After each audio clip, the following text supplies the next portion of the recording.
Awesome. Welcome everyone. Happy New Year's. I want to call this regular meeting of the KCRHA Implementation Board to order. We will start by grounding our work in our theory of change, which is if we create a homeless response system that centers people with lived experience, then we will be able to focus on responding to needs and eliminating inequities in order to end homelessness for all. A reminder, this is a hybrid meeting as all of our meetings will be moving forward. Our physical location is at the Lake City Branch Library, so thank them for hosting us, as well as our virtual access. And with that, I will ask Austin to take roll. We have a couple people coming in, but here we go. Awesome, they're in. Member Anderson?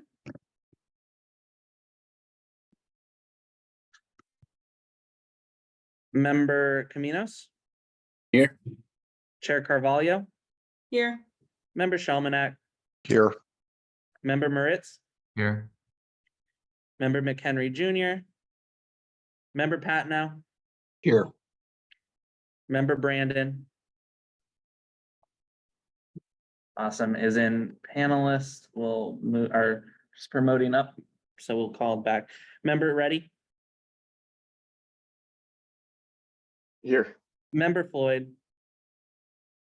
Here. Member Ross? Here. Alternate Frutel? Here. And Member Brandon?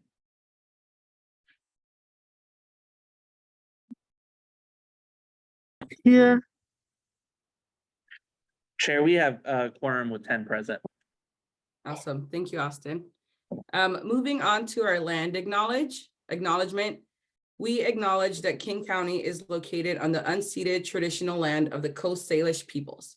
We honor this land and its people, past and present, and we are committed to directing funding and resources to organizations led by and in support of Native and Indigenous people. We will also have public comment today. Each member of the public will get 1 minute. If you are in Zoom, please raise your hand and Clerk Austin will call on you in the order received. If you are in person, please connect with Austin to sign up and get your name on the list. But before we do that, we would want to continue on to our consent agenda, sorry. And I wanted to notify the board and the public of a few things first. Due to a conflict in scheduling, the agenda is going to look a little different. We will have the CEO updates at the end, so it'll be around 3:55 after all other official business. But in order to do that, we actually have to make a motion first to change the agenda. Is there a motion to amend the agenda to have the CEO update after the vote on collective bargaining agreement? I'll move to amend the agenda as stated. Second. Awesome. All approve, say aye. Aye. Aye. Any opposed? Any abstain? I abstain. Okay, noted. I believe the motion is moved, so we will have CEO Helen show up at the end. Also, just a reminder for the board and those who are watching, we will be going into executive session in the middle of this meeting. So that will mean that we will go off of Zoom and we will go to Microsoft Teams. Austin, you should have received the link yesterday. If you have not received the link or cannot find it, please let Austin know prior to executive session, and Austin can resend that along. Now moving on to the consent agenda, we just have one item, which is just approving our December 2023 meeting minutes. Is there a motion to approve our consent agenda? I'll move to approve the consent agenda. I'll second it. Thank you, Jaja. All approve, say aye. Aye. Aye. Awesome. Any opposed? Any abstain? All right, the motion is approved. Austin, I believe you said that there were actually no people, no attendees at the Lake City Library. Okay. Nope, I am all alone. All right, we are gonna move on to public comment. If you are attending virtually and you would like to raise your hand or sign up, please do so now. And Austin will call on you in the order that you were received. And Austin, do we have any hands Yes, raised? yes, we do. Just writing them down really quick. Awesome. First up we have is Reagan McBride. Reagan McBride, I give you permission to speak in Zoom. If you want to unmute, test your mic, and then your 1 minute will begin then. Great. Are folks able to hear me now? Yes. Perfect. Thank you. I'd like to thank the board, first of all, for your time. My name is Reagan McBride. I'm the union rep at ProTech 17. I negotiated the collective bargaining agreement with and on behalf of the represented employees at RHA. It's always exciting to negotiate a first contract and get that in place. And ProTech is really looking forward to working with RHA and committed to the mission of the organization and the employees performing that work. This is a growing, changing organization, and the collective bargaining agreement provides stability for the staff that does this important work. Our membership ratified both bargaining unit agreements unanimously over sort of winter break around the holidays. And we just want to encourage the board to also ratify the contract so we can move forward with the next phase in our relationship. Thanks so much. Thank you. Next up we have is Bill Curlin Hackett. Bill, you've been given permission to speak. If you want to unmute, test your mic, and then your 1 minute will Yeah. start out. Testing, you hear me? Yes, we can, Bill. Okay, thanks. I continue an effort to determine if our KCRHA vehicle residency work group amounts to anything but a partial way, keep some sense of connections with those of us on the streets doing outreach. We seem to have no KCRHA structural participation in our meeting. There's a convener, but we're not a clue what valued information we share is considered in any way by those up the ladder of KCRHA. For example, I announced that on behalf of the work group, I'd be setting up a visit with the monthly meeting of the King County Chiefs and Sheriffs. 3 of us will be there tomorrow to begin a longer-term effort to engage sub-regionally with all 39 cities in the county on law enforcement and outreach to reduce vehicle harm and impoundments, to foster pathways to safety and housing, and to better alleviate public concerns. This effort for tomorrow didn't come from KCRHA staff, and at the moment I have no idea if it'll be embraced, especially with regard to funding, sub-regional plans, and so on. And that's my point. We're on an island, somewhat certain we are not heard, our knowledge left behind, and our initiatives not embraced. Thanks. Thank you, Bill. Next up we have is Elizabeth Maupin. Elizabeth, you've been given permission to speak. If you want to unmute, test your mic, your 1 minute will start after that. Hello, this is Hello. Elizabeth Maupin. I am happy to hear that you are having a collective bargaining agreement. I'm really sorry that you limit us to 1 minute. And I would like to address the fact that the budget has cut back on a number of things, including enhanced shelter. We had an experience out here in East King County where a woman was living in the bushes with her support animal. There was no shelter that could accept her. A member of my congregation took her in. She lived with them for a number of months. We helped to support that. And at one point, there was a misunderstanding about funds that had been donated for her to move into a house, and she attacked them with knives. I wish I could finish the story. Thank you. Your 1 minute time is up. It's not enough. Next up is Ruby. Ruby, you've been given permission to speak. If you want to unmute, test your mic, and your 1 minute will begin after that. Hi, Ruby. Hi, great. You can hear me? Cool. Yeah. I would like to highlight the comments that I heard today from our previous commenters about needing to see more transparency in the work group for vehicle residency, as it's a big portion. I also want to highlight the fact that 1 minute isn't enough for our community to engage with us on a truly meaningful level. And I also wanted to bring to light a little concern I had when it comes to the severe weather and where we're accepting people. I heard on the news, so I could be wrong, if we could get some clarification, that specifically the Seattle Indian Center, right, I think is what it was called, or Seattle Native Center, I forget exactly what it was called, I'm sorry, but that they would only accept people from HOPE team referrals. And if I understand correctly, the HOPE team referrals only come through harmful displacement. So I just wanted to see if we could get any more definition around that. Thank you for your work. Thank you, Ruby. Next up I have is Jade Weiss. Jade, you've been given permission to speak. If you want to unmute, test your mic, then your 1 minute will start after that. Hello, can you hear me? Yes, we can, Jade.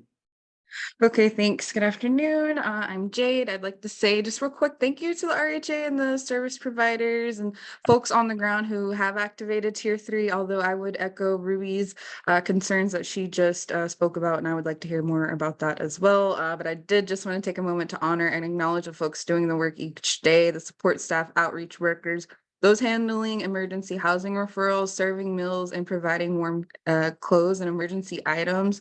Truly, thank you to the people on the ground and your dedication helping people survive this winter. Now, with regard to the 2024 RHA budget, I would like to know how the implementation board plans to compensate for the dramatic decrease in funding to enhanced shelters, and how the IB will include folks with living and lived experience in the development and delivery of those plans. And help enhanced shelters are vital as they better meet the community's spectrum of needs. They're also safer and offer more adequate living options, especially for couples, folks with pets, and those living with disabilities. I also would like to request 2-minute public comments and echo the other statements about 1 minute being too short. Thank you. Thank you, Jade. Next up is Michelle Eastman.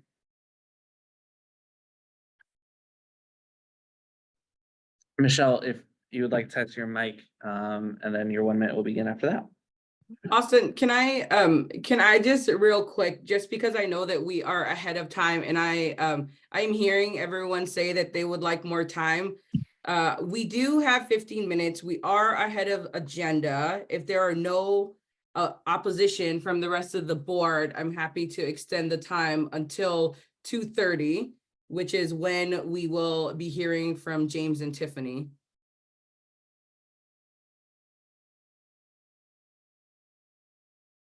I see a thumbs up from Ben. No Seeing a thumbs up across the board. Definitely agree. So Austin, let's extend to 2:30. I know that some members have already gone. If they'd like to continue some of their thoughts. I also just, like, for longevity's sake, this board only meets once a month. We can only hold 15 minutes per meeting because we do have to make some decisions that do have repercussions across our community. But Austin will include the email below. There are multiple ways that members can get a hold of the board or give comment that we will all see. So Austin, please extend the time till 2:30, but please include the email in the chat so others can respond and send follow-ups if they'd like. Yes, and Chair, to be clear, would you like it so if members of the public have already gone, they get an additional 1 minute? Yes. Awesome, noted. And we will begin. Next up we have is Tamika Alston. Tamika, you have been given permission to speak. If you want to unmute, test your mic, and your 2 minutes will begin after that. Hello, can you hear me? Yes, we can. Okay, great. Hello, my name's Tamika Alston. I've had the unique pleasure of representing both supervisor and non-supervisor bargaining units with Reagan at Protect 17. And this has went on for about 1.5 years with members of admin that have left and people that are still there. With that being said, I want to emphasize that we did this together as a collective unit and team, and finally came to an agreement, and hopefully we're at the finish line together. I don't know about you, but I've personally never been a part of a startup organization with extremely ambitious task of coordinating and organizing an entire metropolitan service all the service providers under one umbrella. But it is a huge weight, and reflecting on that weight and task, I've realized the very idea is immense. So yet here we stand. And after all this time and the ups and downs of the things we have seen, we've came to a collective agreement and created a way to move forward with this agreement. Because of that, I am here and hoping to recommend that the board move forward with implementing this very considerate and collective bargaining agreement. Rather than, this is more than just like a meeting of the minds. This is rather a statement of understanding and a way to honor the dedication of the people of the organization, us, the employees. We are proud to present this unanimously voted upon collective agreement, and we just want to move forward basically. And with your implementation, that can happen. And we're very excited, and we hope that you will take the time to celebrate with us as we feel like we've made it to the finish line. Thank you. Thank you. Alrighty, next up, I see hands go down and up. So if you do want to yield your time, if you called on in this order, please let us know. But first up that I have seen was Bill Curlin Hackett. Bill, if you want to unmute your mic, your additional minute will start once you begin. Thanks, Austin. I did send my comment to you in full to send to each member, but I will just pick up regarding the vehicle residency work group. We've been asking for an org chart. We want to know why several levels of staff above our convener never attend. People who make decisions never attend. The only one who did ever do it was Peter Lynn. The implementation board just seems to be doing contracts and so on, probably meeting by meeting, knows less about the realities on the streets, and I find that unacceptable. I even contacted Councilmember Joe McDermott, who just left the governing committee, to seek to fill Michael Ramos's seat, to have one person, not LEC, who knows actual homelessness. It's not a job I long for, by the way. It's a county appointment. Unbelievable. The council member said essentially that I wasn't qualified, despite being in my 20th year doing homelessness in this county and in the state. I try just as hard to support this plan as I did CEHKC and Count Us In, but many of us feel very unwelcome no matter how much we give, and that means those we serve are even more unwelcome. Thanks for the time. Thank you. Thank you, Bill. And to confirm, I did forward off your written comments to the implementation board. It should be in your inboxes now. Next up I have is Ruby. Ruby, if you would like to unmute, test your mic, and get your one additional minute. Point of order, I think we actually missed Michelle, or did we get to Michelle's comment? I did check off, but I will double check. Michelle raised her hand. I'll put it back and then we'll double check on that one. Thank you. Austin, Michelle was up when I extended the time, so we have not heard from her. Okay. Ruby, if you want to go, then I'll go for Michelle for 2 minutes and then we'll continue on in the order. Thank you. Cool, thank you so much for that. I just was gonna pick up with, I need the implementation board to really start to consider discussions with the governing committee on a high level about the criminalization and the harm that our community is experiencing through criminalization, through ordinances, rights of like right-of-way initiative and stuff like that. We're utilizing parts of the system to make it seem like we're not doing things. And I think that it just would really mean a lot more coming from the implementation board if we had a high level conversation about what it truly means to decriminalize homelessness and actually start fixing the disparities that are seen in our community through mental health and through lack of scarcity. It's basically scarcity is the biggest problem. So I just really hope that that resonates with you guys and hope that we can have discussions in the future. Thank you. Thank you, Ruby. Alrighty, Michelle Eastman, I've given you permission to speak. I would like to send my apologies in skipping you. Your 2 minutes will begin after you test your mic. Begin. Thank you. Thank you for that acknowledgement, and thank you to Ruby and Paul. So first of all, I want to acknowledge that how difficult it is to balance a budget, having gone to policy school. That said, the 2024 budget does not go far enough to meet the commitment to expand rapid rehousing, safe parking, and enhanced shelter. And I am curious why enhanced shelter funding has decreased and the PSH increased from the original proposed budget. That is one of my curiosities, as well as why has enhanced shelter decreased from 2023 funding.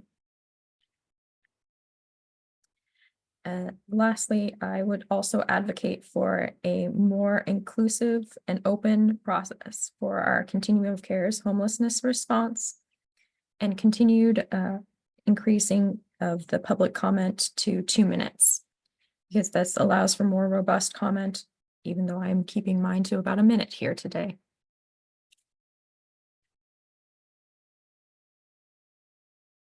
Thank you. Michelle, is this concluded? Yes. Thank you. Okay, and last, who has raised their hand is Elizabeth Mopin. I have given you permission to speak. If you want to unmute, test your mic, and then your additional 1 minute will begin after that. Hello, I'm ready. Awesome. The couple who were hosting the woman from the bushes did survive, but they were no longer able to live independently due to their injuries. The host was an artist. She can't do the work that has been her life. And the woman they were hosting has been sent to prison. Outside of the human cost of not having enhanced shelter with mental health services, consider the cost to society, the cost of incarceration, the cost of the medical care, and the housing costs, continuing housing costs for the hosts who have to be in assisted living or supported living situations. Thank you. We really need enhanced shelter. Thank you. Thank you, Elizabeth. Chair, with that, I'll ask the public 2 more times. Is there anybody who would like to sign up for public comment? Last call for public comment. Chair, that concludes public comment. Public comment is now closed. Thank you, Austin, and thank you all who gave public comment. I know that this is a continued thing that the board has to reconcile. Is 15 minutes enough to hear from everyone? And I think sometimes it is and sometimes it isn't. And it makes for interesting board meetings when we have a ton of public comment. But again, also just want to reiterate that there are other ways to get comments to the rest of the board so we are able to read everything and hear from everyone. Next up, we are going to be hearing from James and Tiffany to talk more about resolution 2024-02. And this is a budget. This is to recommend the budget to go to the governing committee for approval. But before we take that vote, we're going to hear from James and Tiffany. And so James and Tiffany, if you are here, which I see, yes, you are here. You have the floor. Thank you, Paula. I appreciate it. Tiffany and I will talk about this really briefly because everyone has had the materials and reviewed them. There's a slight presentation change for this one slide. Tiffany, if you can share your screen and just show that budget slide, that'd be great. The presentation change was asked by the city of Seattle just so that we fully align with their 2024 budget and what was approved. Which, as you see here on that 2024, that totals $109 million in that column. And then all the way to the right, you'll see that there's a City of Seattle carry forward for CDBG-CV and Clifford for $4 million. So that was the $113 million that you all saw before. Gets us to the exact same place that we were on the $224 million budget from last year for 2024, sorry. Tiffany, I think Tiffany wants to just kind of give a little bit of clarification to some of the public comments with enhanced shelter and PSH. So Tiffany, you want to kind of just talk through that a little bit? Absolutely, and I apologize ahead of time that I cannot go on camera. My internet is a bit unstable right now due to the weather. And so I would love to address that, the public comments for shelter services. I do want to highlight that shelter services, our budget is not decreasing, and we are not decreasing any units in shelters. We are doing a correction to the categorization of how our PSA right-of-way funding was previously presented, where it was mistakenly coded to enhance shelter instead of permanent supportive housing. We are actually seeing an overall increase to shelter funding from the city of Seattle for a couple of contracts that are transitioning to the KCRHA, as well as a couple of contracts that are transitioning to the KCRHA from King County as well in 2024. And we do apologize for the confusion that this may have caused for folks that were viewing the budget.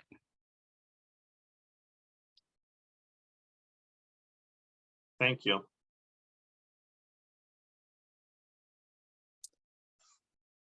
James and Tiffany, is that all for your presentation? Yes. Awesome, thank you. Before I move in for a vote, do we have any questions from the board members? So I have my hand up, I Sorry. think. Yep, That's you all do. right. Yeah, I'm sorry. Can you go back over that explanation? So are we going to be spending the same amount on enhanced shelter as we would have in 23 and the same amount on permanent supportive housing? It was, I'm trying to understand that. I'm trying to understand the decoding of the way it was coded, I guess. Absolutely. So it will be the same. It's just, it was put into the incorrect cell on the Excel sheet that we were using for our budget presentation. And so it showed it on the wrong category and program when we did our presentation. Okay, thank you. John, was that all? Well, that's all. I guess I'm kind of surprised we're not having a little more robust presentation. Yeah, I think that I thought that we had a presentation in December, and which had primed us for this primed us for the vote in January. Correct. That's exactly what happened. We went through a very detailed presentation in December. And so we were just recapping with the slide to refresh everyone's memory of what you'll be voting on for that resolution.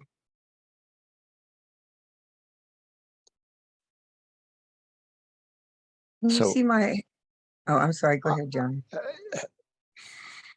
You know, I'll just give up. That's all. Thanks.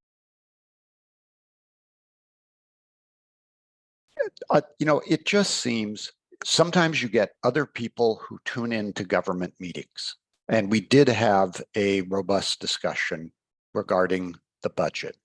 But sometimes it's just good to go over that for the public, especially when there's been an error in the way things were coded and it's caused concern.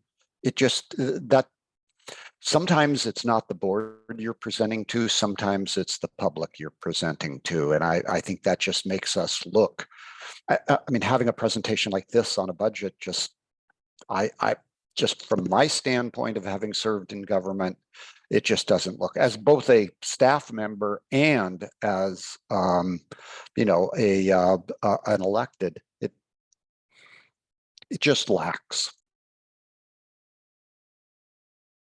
Ben, Simha, and Jaja, I see all of your hands up.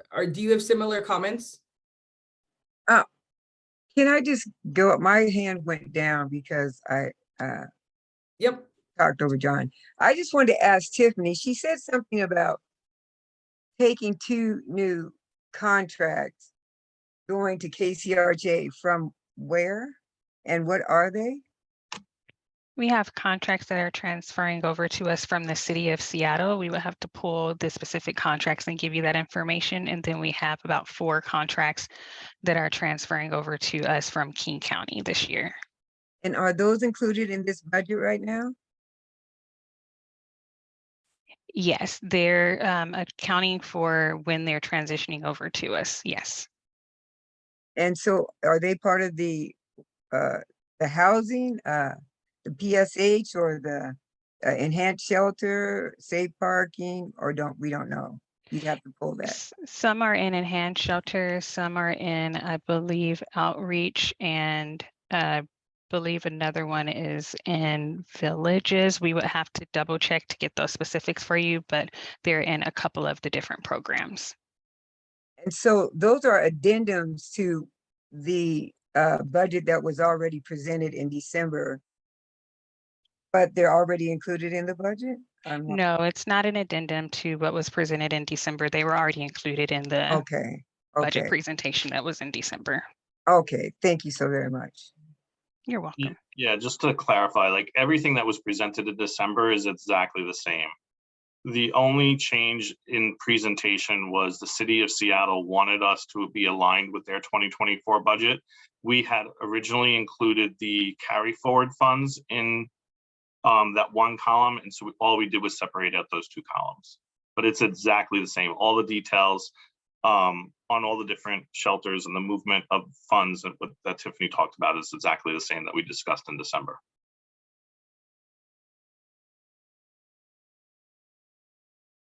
Ben, I saw your hand up next. Thank you. So I apologize, I wasn't able to join in the December meeting, but I did review the materials. The question I would like to ask is, where did these numbers come from? Right? Were there decisions that were made at the KCRHA to put money into enhanced shelter versus permanent supportive housing, or into outreach or rapid rehousing, or are all of these just given to us by the funders and we just tabulate them and put them into a spreadsheet and then send it back to the GC for approval? And I think I know the answer to that, so I'll ask my follow-up question, which is when do we get to make our input on where our very scarce homelessness dollars should be spent so as to have the greatest impact on our community? Absolutely. So yes, these are contracts and funding that we receive from city and county where it is just moving forward, same as it was year over year for those same contracts, with the addition of COLA that are added to these contracts annually from the city of Seattle, and any funding or budget asks that we've received from the city of Seattle or King County. At this time, we are sticking with the contracts that we've received from the city and county, and in addition to that, we do have our Department of Commerce right-of-way funding where we are funding those projects that go through a procurement process. And the opportunity for more input into how we align our budget to the programs and projects that we serve and fund will be during the system rebid and the budgeting for the system rebid. Is there, I believe I recall the system rebid was pushed out to another year. But as I recall, we generally do a budget reset. We do a budget proposal that goes to the funders in the spring, right? In April or May or so. Last year, when I asked this question at this time, I was told that by our then CEO that because it was in the middle of biennium, we couldn't make any sort of input. I'm concerned that we will go yet another year without being able to make strategic choices about where to spend our funding, because if this is now the beginning of another biennium, and then if we miss this, it'll be the same thing next year, and it'll be 2 more years. So I'm not sure if anybody on this group is the right person to answer this question or not, but I just want to concern here that I think that it's now time for us to really look at these programs, look at the effectiveness of them, and have a perspective that we can bring to the funders as to what we think is working and what is not. My personal view is that we are drastically under investing in shelter, given that there are still 7,000 people outside. And I read the great work about that's being done for the cold winter activation, but the number of beds that we have is in the low hundreds. There are going to be a lot more people outside this week in the freezing cold than any of us should be able to conscience. And that is a decision that we've made based on how we're allocating our funding here. So I think it's really critical that we start to dig into these issues and advocate for what we collectively and what the organization, the KCRHA staff think is best. And I'll leave it at that. Thank you very much. Thank you, Thank you Ben. for that. Simha, I see your hand up. Oh, I'm sorry. Tiffany, were you going to respond? I was saying thank you for his comments. Oh, gotcha. Simha? You're on mute. How, just so I can make sure that I have a good sense of sort of the transition between enhanced shelter funding previously and currently, what was the total right-of-way work that has now been excluded from that, or has been sort of renamed, I guess? Approximately $11.8 million. Gotcha. Okay. Yeah, great, thanks. And you know, I actually do want to echo John's point. It can be very helpful to just have a brief overview. Do you happen to have that December presentation up and available? Like, could we just get to sort of the top line slide or anything that you think might be helpful to ensure that both the public and we are aware of any major changes? If not, we can review it. We can also just remind the public that those documents are available on our website, and I would encourage you to pull them up as we're speaking. We can pull it up and go through it real quick. Yes, and they are available on our website. Just give me 1 second to pull up the full slide deck. Awesome. Thank you, James and Tiffany. And thank you, John, for elevating that. I think it's a good reminder that some people plug in for one meeting and maybe not the next. And so continuing to have presentations on things that we are voting on is important. And huge kudos to Tiffany and James. Even though these are presentations you created, I recognize that presenting is another story. And thank you for your flexibility. Thanks to both of you for it and for going back here and getting at least a top line slide like Simha mentioned. Yeah, as soon as Tiffany pulls it up, we'll try to go through it as fast as we can, because I know we don't have a lot of time. So we'll kind of run through it quickly. Almost there.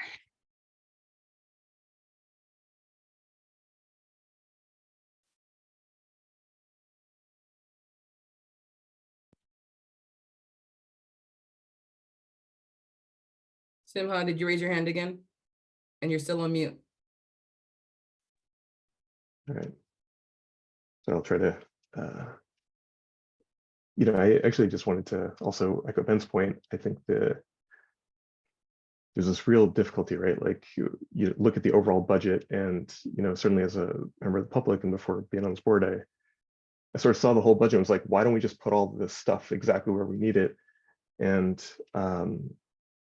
it can feel like portions of that budget are already spoken for before they even end up in our hands, HEN or certain types of permanent supportive housing.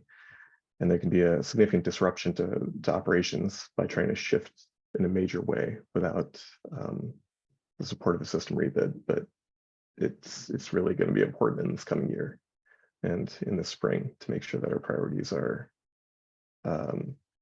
operationally are reflected in the budget, as Ben had mentioned. Okay, we've got the slide up. Tiffany, you want to take us through? Absolutely. Let me know if I'm going too quickly. Just tell me to slow down.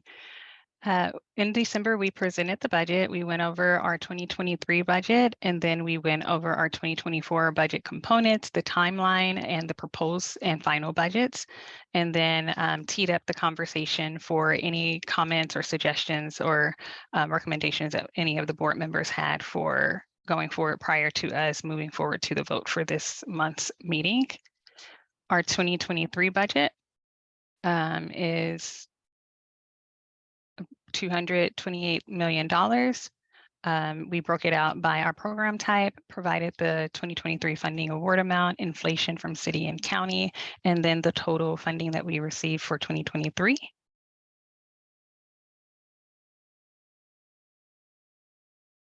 We went over the components of our budget where we have our base budget, we have continued one-time funding, and then we also have incremental changes from the city and county's budget process. We have the timeline similar to what Ben mentioned earlier in Simha. We did do our budget proposal for 2024's budget in April and May, where you reviewed it and approved it to be transmitted to the city and county. We did that submission in June. The mayor released his budget in September. October, the county's budget was released. November, the city finalized and adopted their budget. December, the county finalized and adopted their budget. We presented our final budget to the IBNGC in December 2023, and now we're at our January meeting where we are pulling our budget up for approval so that we can move forward with funding agencies for 2024. This is our original proposed budget. We highlighted key areas of areas that have changed between our proposed budget and our final budget. It's the bold text that are in here, the numbers. And then in our next slide, we identify them in gray highlighted text so that you can see what the difference is. The major differences was shelter services, where it's showing where we do in fact have an increase in shelter service funding. We had our right-of-way where we're showing where it was miscategorized in shelter funds, and then breaking down where it's identified down here.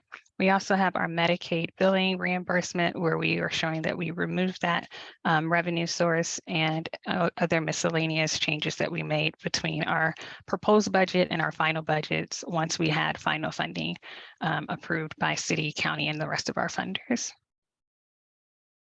This is showing a comparison just between our 2024 proposed budget and final budget. And this is where we're highlighting that we did a correction to the categorization of the $11.8 million for state right-of-way to move it into permanent supportive housing instead of shelter. We also had some additional funding that came from the city of Seattle. I believe for our presentation, we added additional comments here to provide clarity to the board members. But for this one, to quickly present it to you guys, I pulled it from the board package that was shared previously. We also have our HIN funding where we are showing that it's a decrease simply due to it transferring to the KCRHA in Q2 of 2024 instead of Q1 of 2024. And also there's some differences in our permanent supportive housing where some of our COC contracts for PSH will be transferring to us in Q3 as well, and I'm sorry, Q2 in 2024 instead of Q1.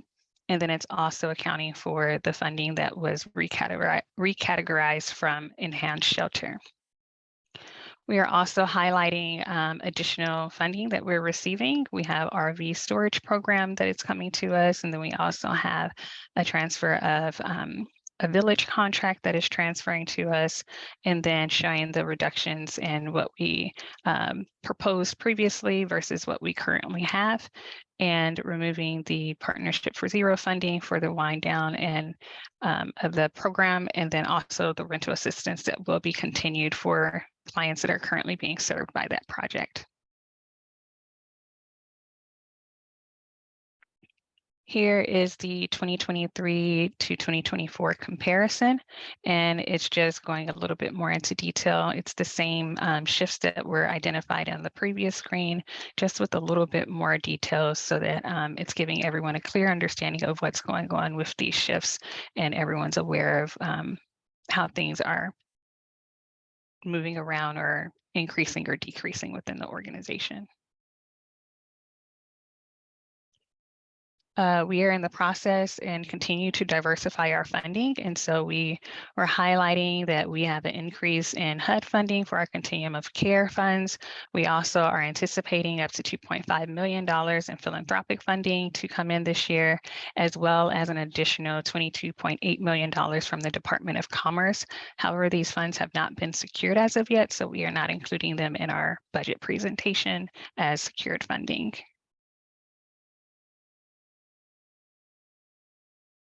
Here we were identifying how much and what percentage of our funding goes towards the different programs that we fund, highlighting that enhanced shelter is the most funded program, followed by permanent supportive housing and rapid rehousing. I just want to say that I see hands up from Jaja and John. Did you want to hop in and ask your question now? Yeah, mine's real simple. What does RAP stand for? What is that? RAPS? Is it Yes. Resident Action Project? Regional access points. Okay, thank you so much. You're welcome. And John, did you want to jump in and ask your question? Sorry, just go ahead and finish and then I'll come back to it. Gotcha, thank Okay. you. All right, as James mentioned earlier, we did make an update to this slide for the City of Seattle breakdown of funding to identify that $109 million is of their adopted budget for 2023, and that we have $4 million in carry forward for CDBG Clifford, CDBG CV and Clifford funds. I will see if I can share that slide without breaking my computer.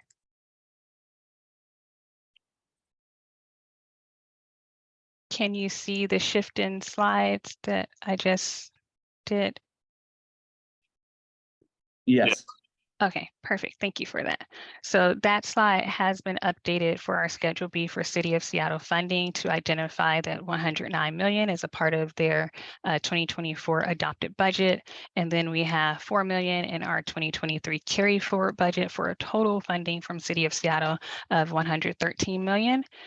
These columns right here represent the $109 million, and then these two columns right here for 2023 carry forward represent the carry forward that we will have, or that we have rather, for our federal dollars.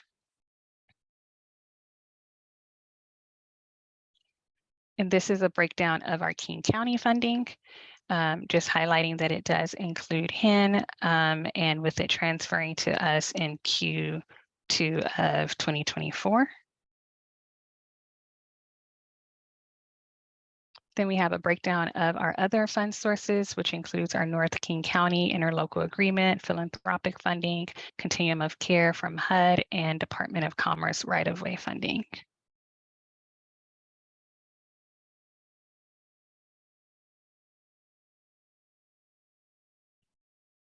This is showing our 2024 and 2023 comparison of the KCRHA operating and admin budget, where we have some slight increases in our overhead, and also identifying where we do have a decrease in professional services from a few contracts that we had in 2023 to help plan and develop action plans for the 2024 for the system rebid that are no longer funded in 2024.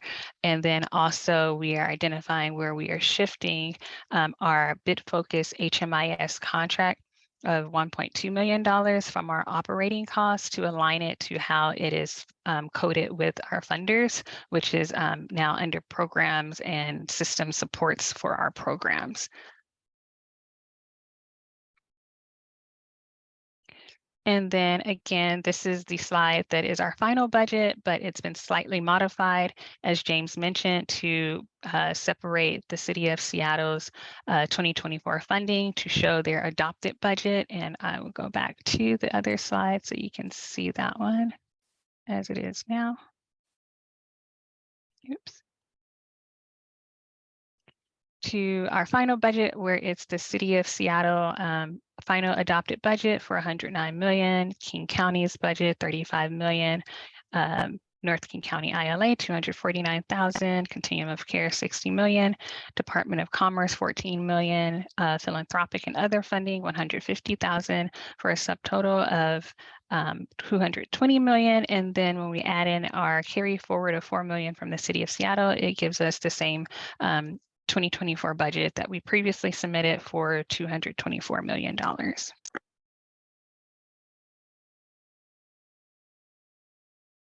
And that was the end of our presentation.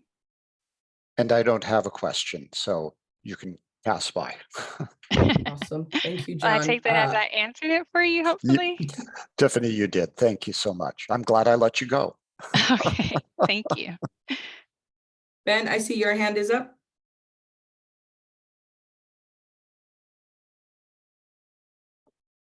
You're on mute. Sorry, thank you. Thank you for going through this, and thank you for taking the time for the question. So I'm just looking at the line for shelter, which in the 2023 budget was 71.8 million, and I just lost the most recent one, but it was quite a bit lower than that. I know this is late in the game to be asking this question, but is it the case that we've lowered the budget for shelter by? Are you speaking of this slide? Yeah, I'm just looking at a previous 2023 budget, the slide that had 71.8 for total funding. So I think 67.3 was the amount that was in the previous one, and the final amount spent was a little higher, 71 million or something like that. But now the 2024 budget is quite a bit lower. Is that, and is that, I guess this may be asking the question for me here, is that we just move the money to PSH? That's where you're seeing some of the shifts to PSH. You're seeing some shifts and increase in funding. We also have to keep in mind that last year in 2023, we did receive some funding to help stand up new shelter programs and had one-time funding for stand-up costs. And so we also have to factor in those dollars that were one-time funds to help stand up new projects. Got it. And last small question, is the winter, like the emergency cold weather shelter program, is that part of enhanced shelter or is that somewhere else? It's included in our enhanced shelter. Okay, thank you. You're welcome. We are a little bit behind schedule, but I think this was a useful use of our time. So I'm just wondering, are there any last comments before I call a motion? Not seeing anything. Is there a motion to approve resolution 2024-02? So moved. Do I have a second? I'll second that. Awesome. Austin, will you please take roll?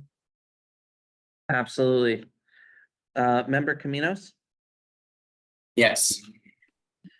Chair Carvalho, Yes. Member Shelmanack, Yes. Member Moritz, Yes.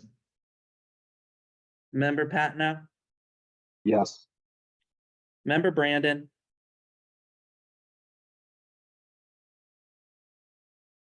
Member Brandon. I'll come back to Member Brandon. Member Reddy, Yes. Member Floyd, Yes. Member Ross, Yes. Member Futrell, Yes. and Member Brandon. Yes. Chair, it has passed unanimously with 10 ayes, 0 nays, and 0 abstentions. Thank you for that.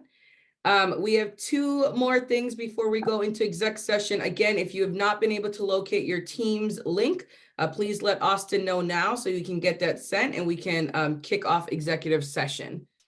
Next up, we are going to have CEO search updates. Just a reminder, Christopher, myself, and Ben are part of this group. And so I'm going to kick it over to Christopher to give us some updates.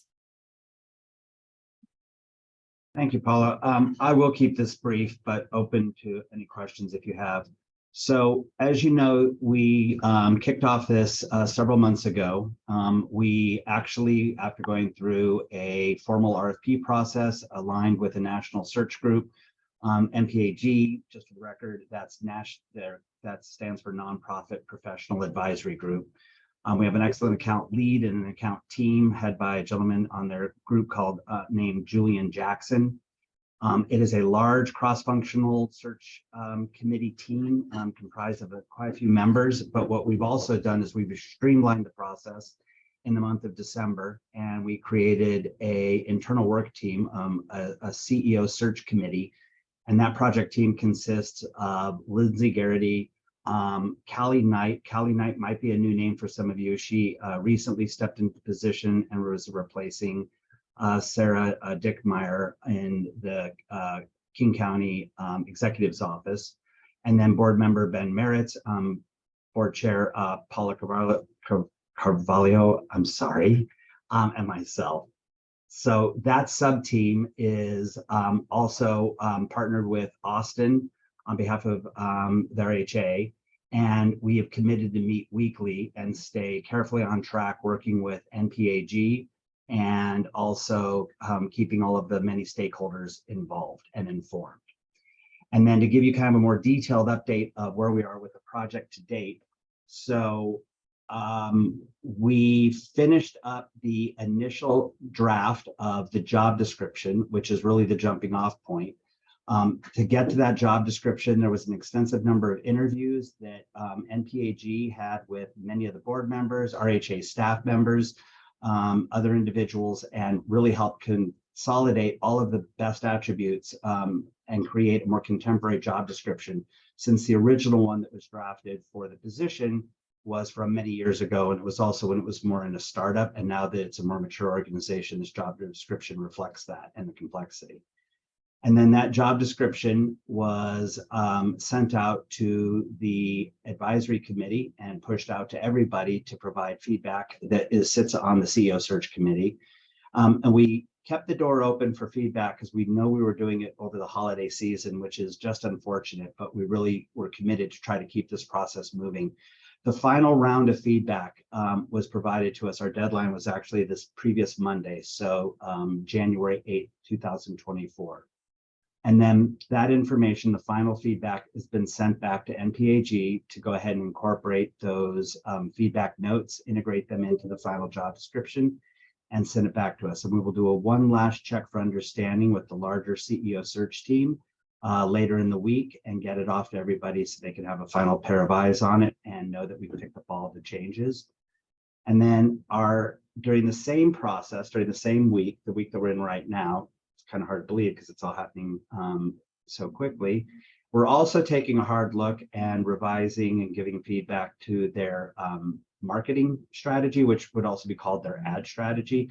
And this is practically speaking, the network and job boards and other channels that they have amassed that apply to where we would get the richest body of candidates that are looking for a job.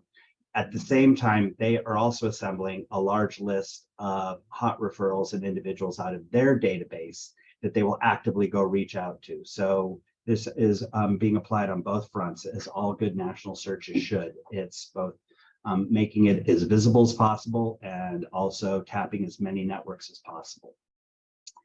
And all of this is with the intention of the job will be publicly posted on all of those ad boards or marketing strategy effectively next week. Ideally, we would have launched it on Monday. Monday is Martin Luther King Day. That feels very inappropriate, so we're pausing it and we're launching it on Tuesday. So on January 16th, the position of the CEO for RHA will be posted, and we'll share it with everybody to also post on their personal networks, because it will definitely benefit us to be able to share it with everybody. And then the process after that, which we'll go into a more detailed discussion at a later date, is then actually the whole process of the initial screenings and the interview process, and what that long process will look like. And when I say long, I just mean detailed, because their job is to work through the resumes and the qualified individuals and put forth a slate of the most qualified candidates, which their committee will be coming together and reviewing that slate with them before we then start actually moving people to interviews. And then the next step after that is obviously extending the offer and the onboarding. And I'm getting a little ahead of myself on that. Right now, we're at the position where we're about to launch a week from yesterday, the job description itself and the posting. Thank you, Christopher, for the update. Ben, did you want to hop in and add anything? Oh, just one quick thing. Is there any, do we have the, if the public has any comments about the CEO search process, or if they have anybody they want to nominate, including themselves, I believe they could, as of now, just email that to Austin, and then Austin will make sure it gets to the search firm. I think there will be a public email address set up for that purpose as well. But if anybody wants to get ahead of it, I think we can use the same IB email, and that will get into the process. Yes, Ben, to correct it, MPAG will have their own email address. I'll have it, just so there isn't any like, so like we're cut off from it. So to the public, please be on the lookout for the email set up by MPAG. But yeah. And that'll get posted to the KCRA website. Great. Yep. Awesome. Thank you for that update. We have one more reminder, so I'm going to kick it to Austin to talk about election reminders since they are coming up next month. Yes, so I'll be brief as well. Back in June of 2023, this body has voted on resolution 2023-10. It passed unanimously, and it was establishing the elections of the implementation board. It also established that these elections, the election month for the implementation board is February, and February is next month. So all positions are set to expire in February. As a reminder, that includes co-chair position A, which is to be held by a person with lived experience. Co-chair position B, which is open to any and all board members. Treasurer and secretary. The current officers in those positions will have their terms conclude at the end of next meeting, and the newly elected officers will take over at the end of next meeting as well. Unlike a little bit different, I also want to give a thanks to member Shelmanak for this, serving as chair pro tem for the elections. We are not doing it this year. Chair Simha Reddy has elected not to run again, so he will be chairing the meeting, and that also includes the elections. And that is really the big difference. If you are interested in running for an officer position, please reach out to me, members, and I'll help guide those ways. And with that, Chair, I yield my time unless there's any other questions. Any questions? Anyone want to just throw their name out and say they're going to run for something? Not yet? Okay, think on it. All right, with that, we are going to hop into executive session. The executive session's purpose is to be briefed on by our legal counsel on the collective bargaining agreement pursuant to RCW 42.30.140-4. During this time, we'll be joined by legal counsel, and then we are slated to be back by 3:50. And at that time, we will also, we will take a vote on the collective bargaining, but then we will also be hearing from interim CEO Helen Howell. So members of the public, we will be back on here at 3:50. And if we are running over an executive session, a member or a staff will jump to the Zoom link and let everyone know. All members of the IB, please log on to the Teams link now. And should we log off the Zoom? If you can just mute and turn off your cameras, that will suffice as well. But if you wish to leave and then come back, you can also do that as well. Awesome. Thank you all. See you there.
Want to check, can you all hear me here in Lake City? Yep. Okay, thank you. Just give a minute for people to hop on back.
Is the only person we are missing John? Yes, is member Oh, and Shemanek? there he is. There he is. All right. Oh, and member Brandon, let me reach out.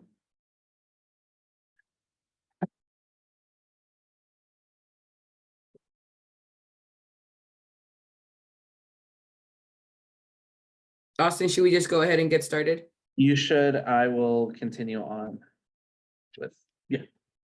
Awesome. Thank you all. We are back from our executive session, and just a reminder, because of scheduling issues, we are gonna do our vote on the collective bargaining agreement, and then we will hear from interim CEO Helen Howell, and then we'll be adjourned. Thank you everyone who joined us, members who joined us for executive session.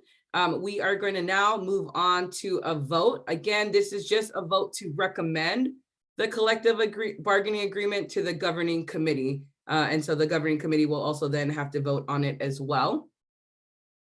Is there a motion to approve resolution? Paula? Yes, I'm sorry. Sorry. Yes, I'd Ben. like to make a motion before that, if you don't mind. Okay. I'd like to move to amend the agenda and move the vote to approve the, to recommend the contract to next month's meeting.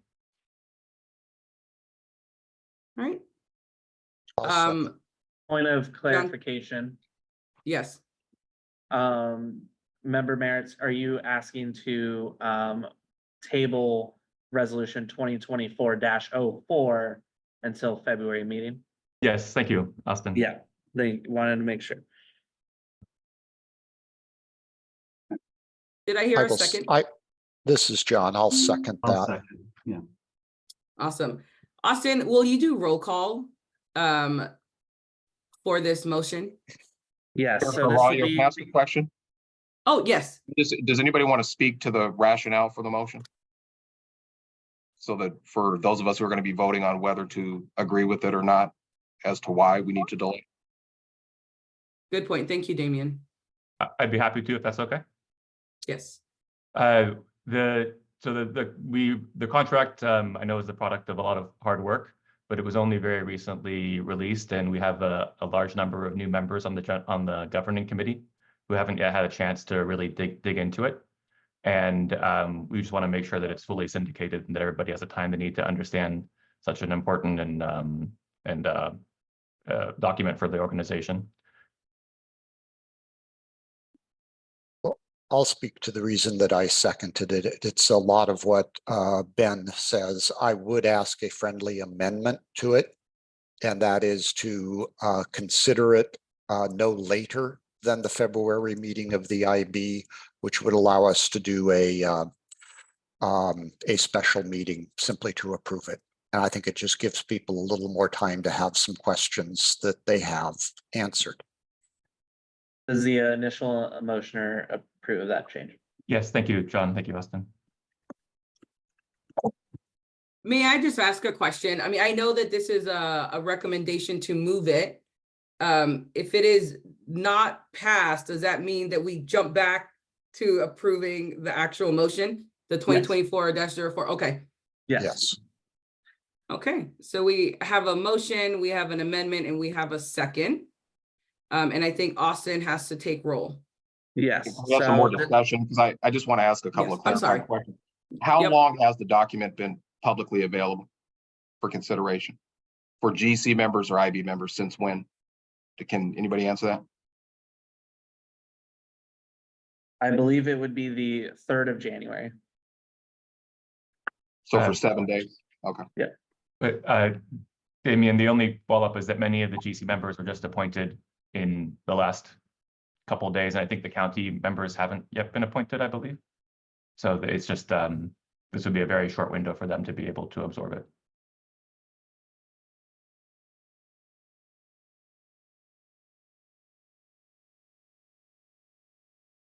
Any other discussion?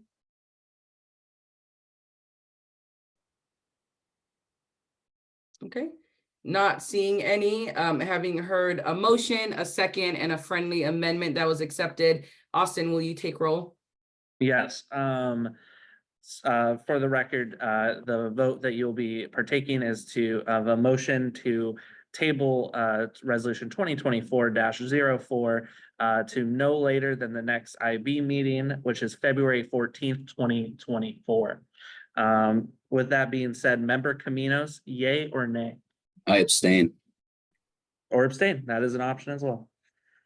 Chair Carvalho, I abstain. Member Shelmanak, Aye. Member Moritz, Yes. Member Patnow, Nay. Member Brandon,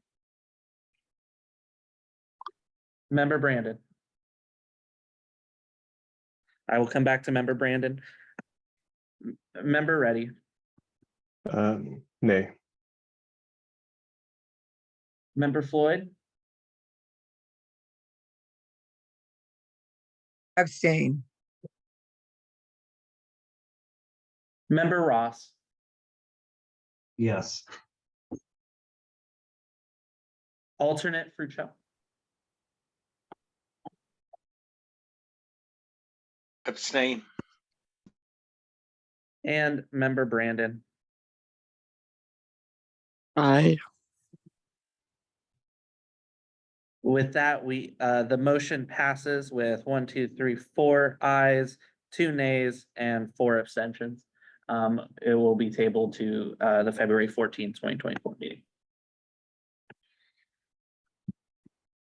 Or earlier. Or earlier, yes. Thank you. Thank you, Austin. And then lastly, we will jump into hearing CEO updates from interim CEO Helen Howell. Thank you, Paula. I will try to be very brief. Happy New Year to you all. Good to see you. I hope it's been a productive meeting, and my apologies for having to miss so much of it. First, the quick update on the CEO search is that the search firm is finalizing the job description, and we expect it to post before the end of the month. We'll share it with all of you once it is ready. Please note also that we have posted the job description for the Chief Program Officer position. We have two strong Deputy Chief Program Officers in Alon Gutierrez and Beth Lazar, both of whom joined us. Well, I think Beth joined in the spring and Alon this summer, but still need to hire a chief for the division. So I'd appreciate you getting the JD out to your networks. It's on the careers page on our website and will be posted on sites such as Indeed soon. Also, after a mostly mild December, we're now looking at very cold temperatures and possible snow. And as a result, KCRHA activated severe weather protocols today through January 16th with a possible extension depending on the forecast. This means we'll have expanded sheltered capacity in Seattle and possibly in other parts of the King County. And in Seattle, we're opening Exhibition Hall at Seattle Center, and the Salvation Army Shelter in Sodo is opening up additional beds. We will update our website regularly throughout the activation. I also want to give you a quick update on the status of contract renewals with our nonprofit service providers. As of today, 82 contracts are fully executed, 38 are with providers waiting to be signed, and the remaining 103 are at various stages in the process. The majority of service providers have their contracts completed. However, some of our larger providers who have multiple contracts that are being finalized, those are still being worked on. The funding is level from 23 to 24, and during 2024, we'll be working with our providers to redesign contracts to be more streamlined and effective as we work to implement the 5-year plan. I want to thank our finance, contracts, and programs teams and our service provider partners for their work to get the contracts completed on time. I also want to just remind you that in addition to the contract completion and severe weather, the biggest project we're working on this month is the point-in-time count. You received a presentation on the methodology and process for the count in November, and we're now in final preparations and training volunteers. Data collection will start on January 22nd and run for 2 weeks until February 2nd. And final numbers will be submitted to HUD in the spring. As part of the HUD requirements, we also will conduct a housing inventory count, which will give us updated information about the number of units of emergency shelter, permanent supportive housing, and other housing options available in our community. Looking forward, I just want to say, as we head further into 2024, I encourage our state partners in the legislature and our city and county council partners and leadership to continue their commitment to funding permanent housing and homelessness response. KCRHA will continue working to optimize our current budget and seek to diversify funding so that we can achieve the priorities set out in the 5-year plan. Thank you for your partnership and support, and I'm pretty close to on time. So thank you all very much. Well, thank you, Helen. Appreciate that. Chair Carvalho had to step away, so I'll close us out. Just a reminder that we will have elections for our executive committee next month, and I strongly encourage my colleagues to consider it. I'm happy to talk through my experience with you if you wish. You'll have an opportunity to work closely with the new CEO and help in that transition. Anyway, thank you to our attendees for joining us, to our panelists, our board members. Do we have a motion to adjourn until our February 14th meeting? Motion we adjourn, Sima. Thank you. Do we have a second? Second. All right. Thank you all. Thank you. We are adjourned. We'll look forward to seeing you all on February 14th. And yeah, we'll look forward to seeing you then. If not sooner. If not sooner. If not sooner, Make sure we yeah. get this passed. And All just for the record, real quick, Sima, it's the 24th, right? Or is it the 14th? Oh, gosh. It's Austin? February 14th, Valentine's Day. Okay. Okay, forgive me. Thank you. All right. Oh, what a great group to be with on Valentine's Day. Yes, Take care. I agree. Bye all. Bye-bye.